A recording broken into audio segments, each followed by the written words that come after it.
Oi, gente. Meu nome é Antônia, tenho 87 anos e nasci numa cidadezinha do interior de Minas Gerais, lá em 1938. Se você está assistindo a esse vídeo, queria pedir para você deixar o seu joinha, se inscrever no canal e me contar aí nos comentários de onde você está assistindo. É uma alegria poder dividir minha história com tanta gente diferente. A história que eu vou contar hoje é uma coisa que eu carreguei em silêncio por muitos, mas muitos anos. Não era o tipo de assunto que se falava naquela época, sabe? Ainda mais numa cidade pequena como a nossa, onde todo mundo conhecia todo mundo e as aparências valiam mais que a verdade. Em 1954, eu tinha só 16 anos quando me casei com o Beto. Ele era um rapaz direito, trabalhador, filho de um comerciante pequeno da nossa cidade. Logo depois do casamento, comecei a sentir uns incômodos, umas dores que eu não sabia explicar. Minha mãe dizia que era normal, coisa de mulher recém-casada, mas as dores só pioravam. Depois de uma semana sem melhorar nada, o Beto me levou no único médico da cidade, o Dr. Evandro.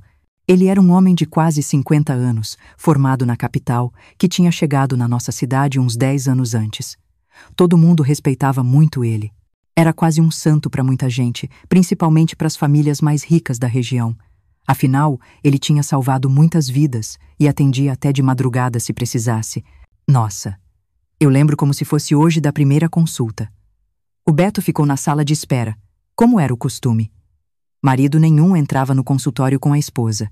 O Dr. Evandro me examinou e disse que eu ia precisar fazer uns tratamentos, com frequência. Explicou tudo com umas palavras difíceis que eu, coitada, mal entendia. Naquela época, eu tinha estudado só até o 4º primário. Na segunda consulta, uma semana depois, foi que tudo começou. O Beto, de novo, ficou esperando do lado de fora. O Dr. Evandro trancou a porta do consultório, uma coisa que ele não tinha feito da primeira vez. Disse que o exame ia ser mais detalhado. No começo, achei normal, né? Afinal, ele era o médico. Mas logo eu percebi que aquilo não era um exame médico. As mãos dele tocavam lugares que não tinham nada a ver com as minhas dores. Quando eu questionei, ele falou de um jeito seco, grosso, que eu não entendia de medicina e que era para eu ficar quieta se quisesse melhorar. Eu saí daquela consulta me sentindo um lixo, sabe? Com vergonha, confusa. Não tive coragem de contar pro Beto. Como é que eu ia explicar uma coisa daquelas? Na nossa cidade, o médico era uma autoridade, ninguém questionava. E eu tinha medo. Medo que o Beto não acreditasse em mim. Ou pior, que achasse que eu tinha feito alguma coisa para provocar aquilo. As consultas continuaram por meses. O Dr. Evandro marcava sempre no fim do expediente, quando a recepcionista já tinha ido embora. Inventava tratamentos novos, cada vez mais invasivos, cada vez mais humilhantes.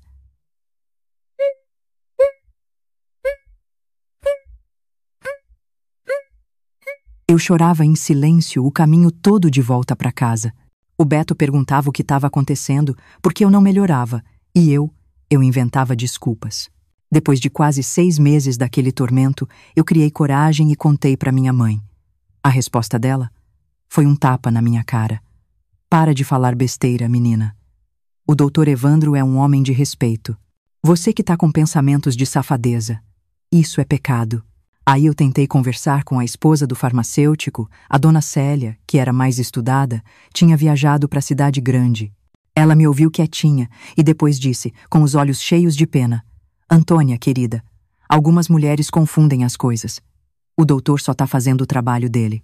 Se você sair falando isso por aí, vai acabar com a sua reputação e com a dele também. Cada tentativa de falar, eu era silenciada. O padre, quando eu tentei confessar, meio por alto, o que estava acontecendo, disse que eu devia ser uma esposa mais obediente e que certos pensamentos impuros eram tentação do diabo. Eu estava completamente sozinha. E o pior, começaram os cochichos na cidade.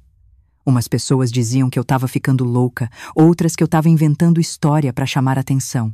Umas mulheres mais velhas passaram a me evitar como se eu tivesse uma doença pega-pega, sabe? A tal da mentira. O Dr. Evandro, percebendo que eu tinha tentado falar, começou a me ameaçar. Dizia que ninguém acreditaria em mim, que ele podia fazer o Beto perder o emprego, que podia dizer que eu tinha uma doença mental e me internar longe de todo mundo. Eu chegava a tremer só de pensar nessas coisas. Numa cidade pequena, nos anos 50, uma mulher nova não tinha voz, ainda mais contra um homem estudado e com posição social. Era a palavra dele contra a minha, e a minha não valia nada. Lembro de uma noite que o Beto me achou chorando, escondida no quintal de casa. Ele insistiu tanto, mas tanto, que eu acabei contando tudo. Ele ficou em silêncio por um tempo que pareceu uma eternidade. Eu vi o rosto dele passar por vários sentimentos. Confusão, raiva, dúvida. Até que ele falou: "Se isso é verdade, Antônia, por que você continuou indo nas consultas? Por que não me contou antes?" Aquela pergunta me quebrou por dentro. Como explicar o medo? A vergonha? A confusão? Como explicar que eu simplesmente não tinha escolha? Foi ali que eu percebi que até o meu marido duvidava de mim. Nos dias seguintes, o Beto ficou distante. Depois eu descobri que ele foi conversar com o pai, que aconselhou ele a controlar melhor a esposa. Segundo meu sogro, mulher que demorava a ter filho criava fantasia na cabeça. O pesadelo só continuava. Os abusos, o silêncio, as lágrimas escondidas. Eu estava presa. Foi num domingo de maio de 1955 que a minha vida começou a mudar. Eu lembro direitinho porque era Dia das Mães. E mesmo sem ter filhos ainda, o Beto tinha me dado um brochezinho de flor que eu guardo até hoje. A gente estava voltando da missa quando eu vi a Júlia, filha do seu Francisco da Venda, chorando abraçada com a mãe na praça. Ela tinha 15 anos. Uma menina quieta, tímida, sempre de cabeça baixa, o jeito dela chorar. Me atravessou como uma flecha. 3 dias depois, fiquei sabendo pelos cochichos na feira que a Júlia tinha tentado se matar, tomando veneno de rato. Graças a Deus, a mãe achou a menina a tempo e conseguiram salvar. O motivo? Ninguém sabia direito. Falavam que era rebeldia de adolescente, namoro escondido. Naquela mesma tarde, eu tomei coragem e fui até a casa da Júlia. A desculpa foi levar um doce de abóbora que eu tinha feito. A mãe dela, Dona Sônia, abriu a porta com os olhos inchados e me deixou entrar. A Júlia estava deitada na cama, pálida que nem papel, com os olhos que pareciam ter visto o inferno. Eu sentei na beirada da cama dela e segurei a mão dela. As palavras saíram sem eu nem planejar. Foi o Dr. Evandro, não foi? Os olhos daquela menina se arregalaram de um jeito que eu nunca mais vou esquecer. Ela começou a tremer e depois a chorar, um choro de soluçar. A mãe tentou me tirar do quarto, mas a Júlia agarrou meu braço com uma força que nem parecia dela. Como? Como você sabe? Ela perguntou entre os soluços. Naquele momento alguma coisa quebrou dentro de mim. Não era só comigo.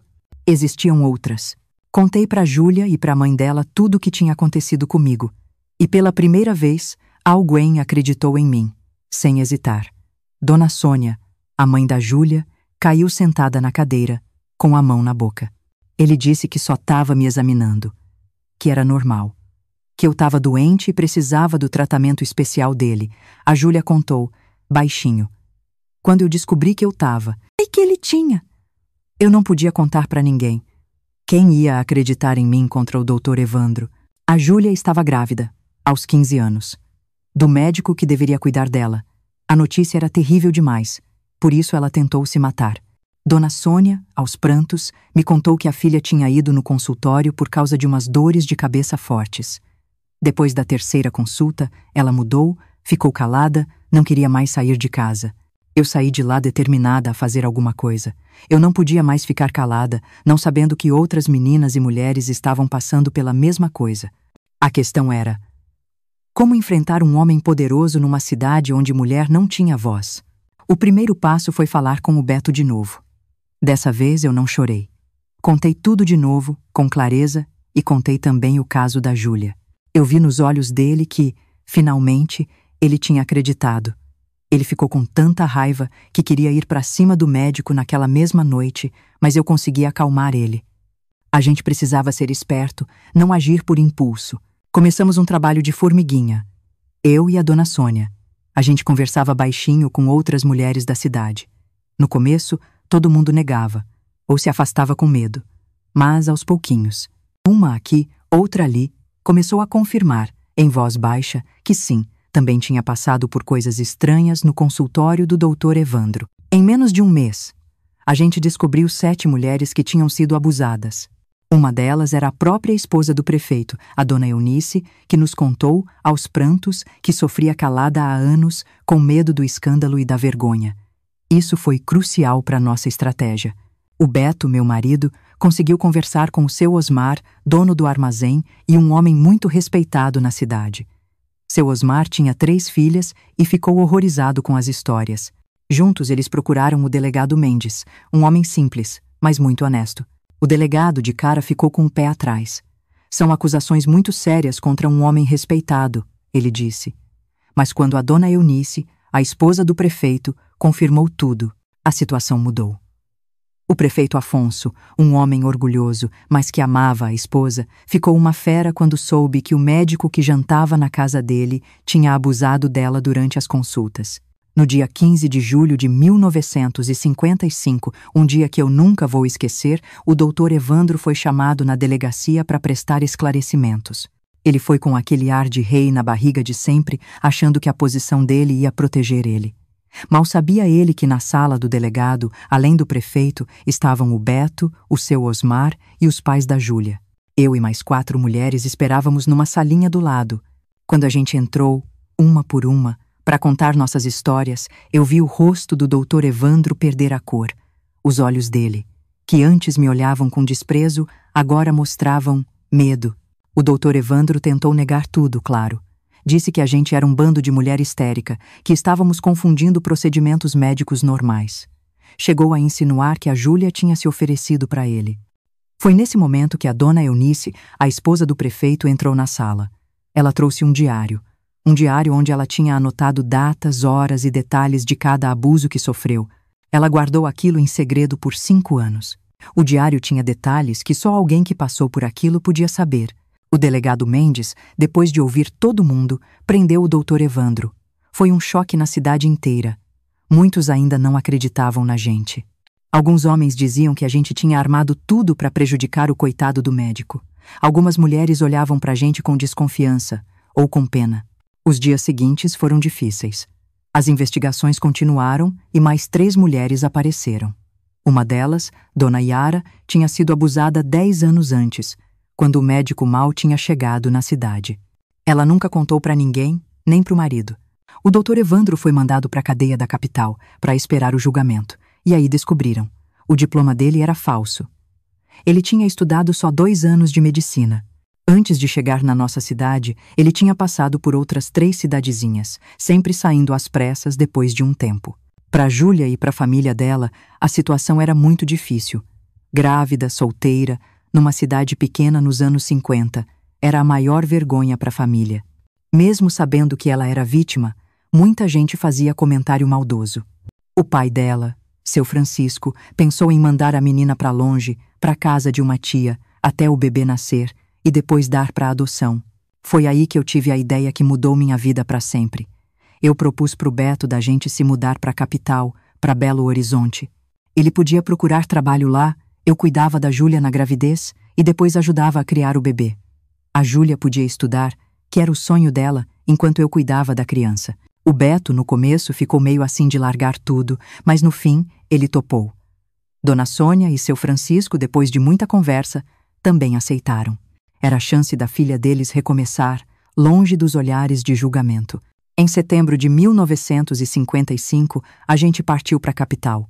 Eu, o Beto e a Júlia. Carregando pouca coisa e muitos sonhos. Deixamos para trás uma cidade dividida. Uns viam a gente como heroínas, outros como as destruidoras da reputação de um homem bom. O doutor Evandro foi julgado em dezembro daquele ano e pegou 12 anos de cadeia. A notícia chegou por uma carta da dona Eunice.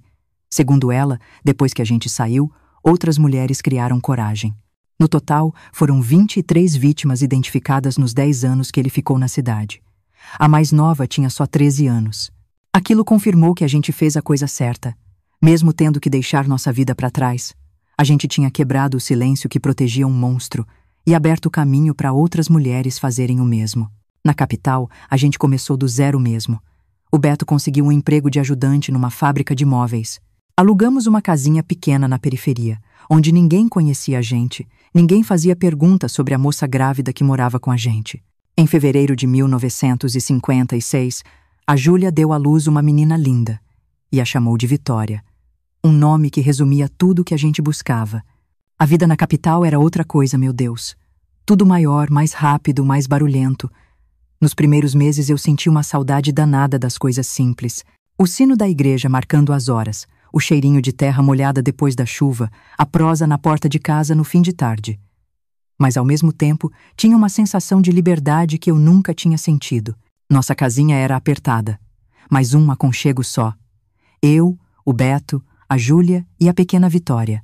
A gente formou uma família diferente do que eu imaginei, mas cheia de um amorzinho que só a gente entendia. A Júlia, aos poucos, foi superando o trauma. Voltou a sorrir, principalmente quando olhava para a filha. Em 1957, quando a Vitória fez 1 aninho, a Júlia conseguiu uma vaga na escola noturna para terminar os estudos. De dia, trabalhava como balconista numa loja de tecidos no centro. E eu cuidava da Vitória enquanto o Beto trabalhava na fábrica, onde já tinha até sido promovido para marceneiro assistente. Foi nessa época que eu comecei a perceber um dom em mim que eu nunca tinha dado valor. Eu sempre tive mão boa para cuidar de gente doente. Lá na roça, eu conhecia os chás, as garrafadas, as rezas que minha avó me ensinou. Na vizinhança, quando uma criança ficava doente ou uma mulher tinha complicação na gravidez, o povo começou a me chamar. Dona Antônia, o menino da Sandra tá com uma febre que não passa. Batiam na minha porta de madrugada. Dona Antônia, a Clara tá com umas dores fortes. O bebê quer vir antes da hora. Me buscavam em tarde de chuva. Eu não era médica, nem enfermeira.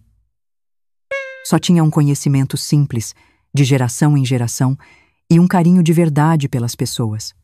Mas na periferia da capital, onde o hospital era longe e difícil, esse meu conhecimento valia mais que ouro. Em 1960, aconteceu uma coisa que mudou meu rumo. Dona Marisa, nossa vizinha, entrou em trabalho de parto, mas era complicado. O bebê estava sentado. Um parto perigoso. O marido dela correu para chamar uma ambulância, mas a gente sabia que ia demorar horas, se chegasse. Pedi para a cunhada dela esquentar água, arrumar uns lençóis limpos e fiz o que eu sabia para ajudar. Foram as 3 horas mais tensas da minha vida. O bebê nasceu roxinho, quase sem respirar. Lembrei de uma coisa que vi uma parteira fazer na roça quando eu era menina. Limpei as vias aéreas dele e dei uns tapinhas leves nas costas. Quando o pequeno Lucas finalmente chorou, a casa inteira chorou junto. 1 semana depois, recebi uma visita. Era a irmã da Dona Marisa, que era enfermeira no Hospital Santa Clara. Dona Antônia, eu vim agradecer. O médico que examinou minha irmã e meu sobrinho disse que sem a sua ajuda, os dois provavelmente não teriam sobrevivido. Eu fiquei toda sem graça, né? Mas o que ela disse em seguida mudou minha vida. O hospital está precisando de atendentes na maternidade. Gente com o seu conhecimento e a sua sensibilidade. Não precisa ter diploma para começar, e o hospital oferece cursos. Eu fiquei paralisada. Eu, uma mulher de quase 40 anos, sem estudo, trabalhando num hospital, parecia impossível. Mas aquela sementinha ficou ali, crescendo dentro de mim. Conversei com o Beto e com a Júlia. O Beto, meu maior parceiro, disse na hora: "Você tem que tentar, meu bem." A Júlia, que já trabalhava de secretária e estudava à noite, se ofereceu para ajudar mais com a Vitória, que já estava com 5 aninhos. Em janeiro de 1961, eu comecei a trabalhar de atendente no Hospital Santa Clara. No começo, era só serviço simples. Trocar lençol, ajudar paciente a comer, levar recado. Mas logo, as enfermeiras perceberam que eu tinha um jeito especial para partos e para o cuidado depois que o bebê nascia. A enfermeira-chefe, Dona Elza, uma senhora de quase 60 anos, virou minha mentora. Ela vinha de uma família de parteiras lá do norte e reconheceu em mim o mesmo dom. "Antônia, você tem mãos de parteira. É um dom que não se aprende nos livros", ela me dizia, enquanto me ensinava técnicas mais avançadas. Eu bebia cada ensinamento como se fosse terra seca recebendo chuva. De noite eu estudava os livros que a Dona Elza me emprestava. O Beto comprou até uma luminária especial para eu poder ler sem incomodar ninguém. A Júlia me ajudava com as palavras difíceis. Parecia que a família inteira estava estudando comigo. Em 1963, o hospital abriu um curso de capacitação. Eu fui indicada pela Dona Elza. Durante 6 meses, Eu estudei anatomia, primeiros socorros, técnicas de limpeza, assistência a parto normal e de risco. Meu Deus, foi o período mais corrido da minha vida. Dividir o tempo entre trabalho, estudo e família exigia uma energia que eu nem sabia que eu tinha. Na noite antes da prova final, eu não dormi. Ficava repassando tudo na cabeça. E se eu não conseguisse? E se descobrissem que, no fundo, eu era só uma mulher simples da roça, sem estudo? Foi a Júlia quem me deu força. Aos 23 anos, ela já era uma mulher forte, decidida. Tão diferente daquela menina assustada que eu conheci. Antônia, você já ajudou mais de 50 bebês a nascer. Conhece o corpo da mulher melhor que muito médico. Essa prova é só um papel. Passei na prova, com uma das melhores notas. Fui promovida para auxiliar de enfermagem na maternidade com um salário bem melhor. Pela primeira vez na vida, eu senti que estava no caminho certo, fazendo algo que não só me sustentava, mas que dava um sentido para minha vida. Em 1965, nossa família mudou de novo. A Júlia, já formada em secretariado, recebeu uma proposta de emprego melhor e conseguiu se mudar com a Vitória, já com 9 anos, para um apartamentozinho próprio. Não era longe, mas que vazio que elas deixaram em casa. A Vitória sabia que a gente não era avô de sangue, mas o nosso laço era forte que nem. Ela passava os fins de semana com a gente e aí a nossa casa voltava a ficar completa. O Beto também estava indo bem. De ajudante, virou mestre marceneiro e depois encarregado da produção da fábrica. As mãos dele, grossas do trabalho, criavam móveis de uma beleza que só vendo. Em 1967, recebi um convite que eu jamais imaginei. O hospital ia criar um programa de parto humanizado, uma coisa revolucionária para a época. A dona Elza, agora coordenadora da maternidade, me convidou para ser uma das responsáveis por treinar as novas auxiliares. Antônia, você tem o conhecimento técnico e a sensibilidade humana. Nossas enfermeiras novas sabem a teoria, mas falta a prática, e principalmente o olhar humano para a mulher na hora do parto. Você pode ensinar isso. Aquela mulher simples do interior, que um dia foi calada, desacreditada. Agora tinha voz para ensinar. A vida deu umas voltas, né? Mas cada passo, mesmo os mais doídos, me trouxe até ali. No mesmo ano, uma coisa fechou um ciclo na minha vida. Recebemos a notícia que o Dr. Evandro tinha morrido na prisão, de um ataque do coração. Eu não senti nem raiva nem alegria. Só uma paz. Aquele homem que causou tanto sofrimento não podia mais fazer mal a ninguém. Numa noite, eu estava sentada com a Júlia na varanda de casa. A Vitória dormia lá dentro, cansada de brincar com o avô Beto. Olhando as estrelas, a Júlia me disse uma coisa que eu guardo até hoje.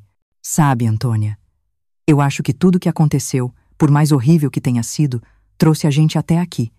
Você salvando vidas, eu com a minha carreira, a Vitória crescendo feliz. De um jeito estranho, a gente transformou nossa dor em uma coisa bonita. E ela estava certa. Não que isso justificasse o sofrimento. Nada justifica. Mas a gente escolheu não deixar aquela dor definir a gente para sempre. A gente escolheu reconstruir, florescer, mesmo num terreno tão seco. Aqueles anos foram os mais gratificantes da minha vida. Cada bebê que eu ajudei a trazer ao mundo, cada mãe que eu amparei, cada jovem auxiliar que eu treinei, tudo isso curava, de pouquinho em pouquinho, as minhas feridas antigas. Os anos 70 chegaram com muita mudança no Brasil e na minha vida. Em 1970, eu já tinha quase 10 anos de hospital e era uma referência na maternidade. As médicas mais novas me perguntavam sobre casos difíceis e as grávidas pediam por mim na hora do parto. Na sociedade, o feminismo ganhava força, as mulheres lutando por direitos. Mas dentro do hospital, a hierarquia ainda era dura. Os médicos, quase todos homens, tinham a palavra final, mesmo quando estavam errados. Um caso em particular mudou meu jeito de agir para sempre. Chegou uma moça de 17 anos, a Fernanda, em trabalho de parto prematuro. Primeiro filho, ela estava apavorada. O médico de plantão, Dr. Maurício, um homem arrogante que só ele, cismou que tinha que ser cesárea. Imediata. Mas, doutor, o bebê tá na posição certa. A dilatação tá vindo. Só tá devagar porque é o primeiro filho dela. Eu argumentei baixinho, no corredor. Dona Antônia, quem tem diploma de medicina aqui sou eu. A cesárea tá marcada para daqui a 1 hora, ele respondeu, seco. Eu voltei para o quarto e a Fernanda estava chorando. Ela me disse que morria de medo de cirurgia, que o sonho dela era ter o bebê de parto normal. Naquele momento, uma coisa dentro de mim se revoltou. Lembrei de quando a minha voz não era ouvida, de quantas vezes mulheres eram caladas por homens no poder. Fernanda, você tem o direito de decidir sobre o seu corpo, eu disse, segurando a mão dela. Eu vou ficar do seu lado, seja qual for a sua decisão. Saí de lá decidida. Fui procurar a dona Elsa, que agora era diretora da ala materno-infantil. Expliquei a situação. Ela sempre foi minha parceira nessas batalhas. Antônia, você tem certeza que não tem risco se a gente esperar? Absoluta, Elsa. Todos os sinais estão bons. O doutor Maurício só tá com pressa de ir embora. Dona Elsa foi comigo falar com o chefe da equipe, doutor Ricardo, um dos poucos médicos mais abertos a essas ideias de humanização. Depois de olhar o caso, ele concordou que a gente podia esperar mais umas horas. O doutor Maurício ficou furioso. Na frente de todo mundo, ele apontou o dedo para mim. Você é só uma auxiliar, nem enfermeira formada é. Da próxima vez que se meter no meu trabalho, eu faço você ser demitida. Eu não abaixei a cabeça. Aquela Antônia medrosa tinha ficado para trás. O senhor pode ser médico, doutor Maurício, mas não é dono da paciente. Ela tem direito à informação e a decidir por ela mesma. 6 horas depois, o filho da Fernanda nasceu. De parto normal, saudável, sem complicação nenhuma. Foi a maior prova de que a gente estava certa. A alegria da Fernanda com o bebê no colo. Moi 2. Aquele confronto me custou caro. O doutor Maurício fez uma reclamação formal contra mim. Por semanas eu achei que ia para a rua, mas aí uma coisa inesperada aconteceu. Várias pacientes que eu atendi escreveram cartas para o hospital, me defendendo. As médicas mais novas e as enfermeiras também me apoiaram. Numa reunião tensa da diretoria, o diretor clínico me perguntou na lata: Dona Antônia, a senhora se arrepende do que fez? Eu respirei fundo. Pensei em tudo. No silêncio que só protege os abusadores. Não, doutor. Não me arrependo. Eu me arrependeria se tivesse ficado quieta e deixado aquela moça passar por uma cirurgia desnecessária só por conveniência do médico. Me arrependeria se esquecesse da promessa que eu fiz para mim mesma, de sempre proteger as mulheres. Para minha surpresa, o diretor deu um sorrisinho. Foi o que eu imaginei. O hospital não vai aceitar a reclamação do Dr. Maurício. E mais. Estamos criando um novo programa de parto humanizado e gostaríamos que a senhora fosse uma das coordenadoras, junto com a doutora Beatriz da obstetrícia. Eu saí daquela sala sentindo que tinha ganhado muito mais que um emprego. Eu tinha ganhado respeito. O programa começou em 1972 e foi uma revolução. Eu e a doutora Beatriz. Uma dupla e tanto. Ela com o conhecimento dos livros, eu com a experiência da vida. A gente treinou todo mundo. Naquele mesmo ano, a dona Elsa se aposentou e eu fui convidada para ser a supervisora da maternidade. Eu, que comecei limpando o chão. Agora eu coordenava uma equipe de mais de 20 pessoas. O Beto, meu porto seguro, comemorava cada vitória comigo. A gente já passava dos 50 anos e nosso amor só melhorava, que nem vinho bom. A Júlia virava uma administradora de sucesso e a Vitória, com 16 anos, sonhava em ser médica. Em 1975, me convidaram para dar uma palestra num simpósio nacional de parto humanizado. Eu, falando para uma plateia cheia de doutores e enfermeiras do Brasil todo. Na noite anterior, eu não dormi de nervoso. E se eles rirem do meu jeito simples de falar? O Beto, com aquela calma dele, me disse: Meu bem, você tem uma coisa que muitos desses doutores não têm. A experiência de mais de 500 partos e o respeito no coração. Vai lá e fala com o coração. O auditório estava lotado. Minhas mãos tremiam no começo, mas logo eu achei meu rumo. Falei sobre como cada mulher é única, sobre como o respeito transforma tudo. Contei histórias, sem citar nomes, claro. Quando eu terminei, um silêncio. Eu gelei. Falei besteira, pensei. Mas aí, começaram os aplausos. E o auditório inteiro ficou de pé. Foi um dos momentos mais emocionantes da minha vida. Aquele simpósio abriu muitas portas. Em 1977, a Universidade Federal me chamou para ser instrutora num curso de especialização. Mas eu não tenho diploma, eu disse. A coordenadora, doutora Helena, respondeu: Antônia, tem saberes que nenhuma universidade ensina.